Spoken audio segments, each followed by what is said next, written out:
Welcome if you're new, welcome back if you're returning. Colour, it's a very powerful thing. It can change or make a mood.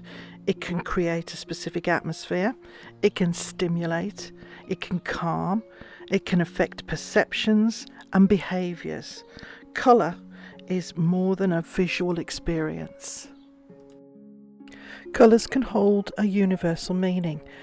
Colours in the red spectrum, for example, warm colours evoke emotions from feelings of warmth to feelings of anger and hostility, whereas the blue spectrum colours or cool colours are usually calming but can also mean sadness or indifference. You may not spend much time thinking about the colours around you, but when it comes to interiors, colours can be fickle. Get it wrong and your rooms will never feel right. If you think about it, we've all grown up with certain colours that relate to certain things. Blue for a boy, pink for a girl, and that's changing over time. People don't stick with those traditional colours anymore, but that's how it used to be. Similarly with weddings, if you're in Indian or Chinese culture, red is the colour for weddings. And then if you're in a Western hemisphere, white was always the colour for weddings because it signifies purity. A colour always associated with death is black, but if you're in China, it can be white, and if you are in South Africa, it can be red. So not only are they male, female, but they are cultural as well.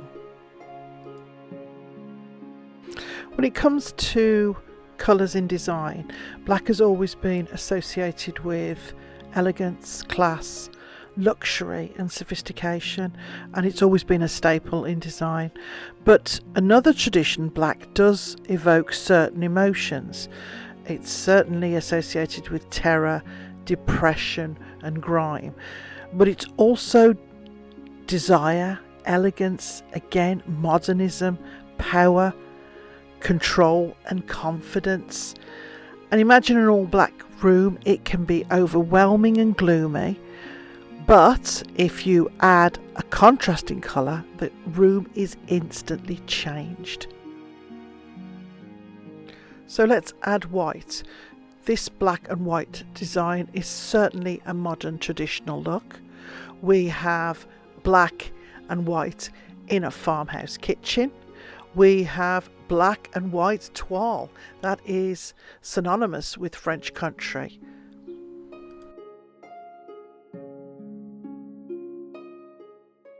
Let's add red to black. Now, red is for love, for passion, for anger, for danger, for heat. It grabs the attention and it stimulates. Think about seeing red. Think about the red carpet. Now add green to that red and you automatically think of Christmas. If you have a lot of red, you can add a blue. A cool blue will downplay the red. It tones it down.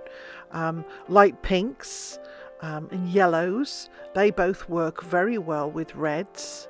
And purples, actually, red and purple can be a very sophisticated colour when used sparingly.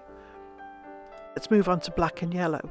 Yellow signifies joy and black signifies high class.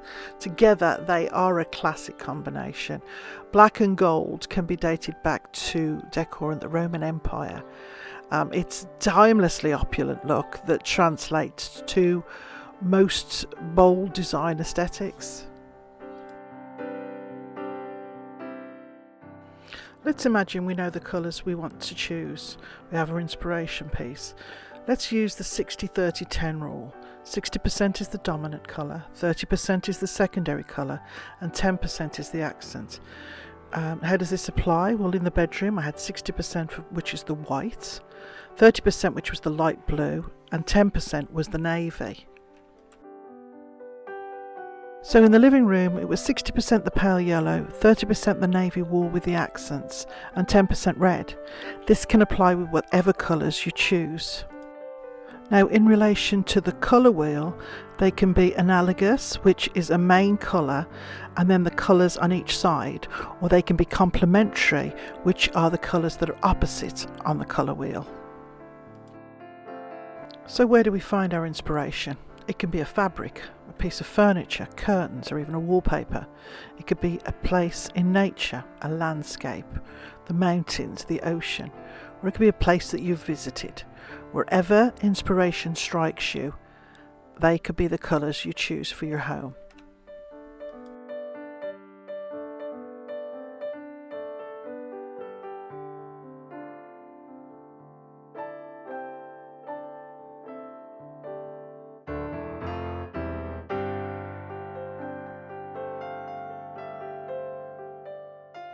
So how do we find harmony in colour? Well, we can start out with the colour wheel, and this is the relationship of colour. So basically you have colours that are side by side with each other that match, and then colours that are opposite to each other which are complementary.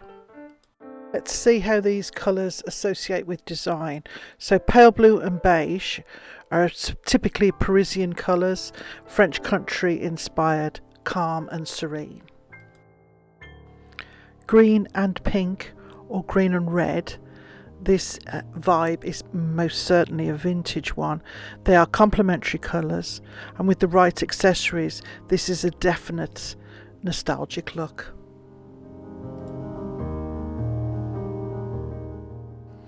Earthy tones like greens and greys are great for a neutral home, ideal for bohemian, rustic, farmhouse, or even contemporary.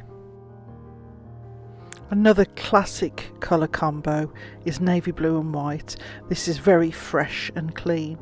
And now it's very often associated with Cape Cod or modern farmhouse, but again also English and French country.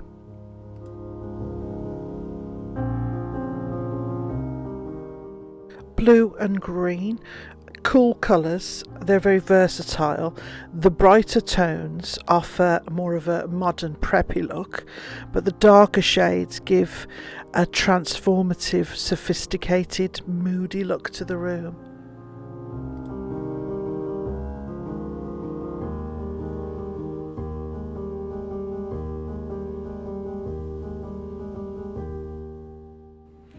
Green, tan and white, depending on the space and the shades that you choose. You can go from neutral calm to dramatic high drama. So let's look at some of the colours, some of the other colours and their meanings. So white is for light and goodness and innocence and purity. It's also for sterility, and it's associated with hospitals and doctors. Pink's for unconditional love and romance and friendship, but it's also silly and immature and needy. Brown's for vigour, willpower, leadership, courage, security. It's also rage and anger and wrath. Orange is associated with happiness, joy, sunshine, creativity, success, attraction. It's also hyperactive and superficial. Of course, yellow is optimistic, happy, bright and cheerful. But did you know it was impatience and ego and criticism? Gold is success and prosperity, luxury, quality, prestige, sophistication, elegance. Green is calm, balance, growth, self-reliance, harmony, freshness, fertility, stability, endurance, peace. Blue is trust and loyalty, integrity, knowledge, power, peaceful, cooling and quiet.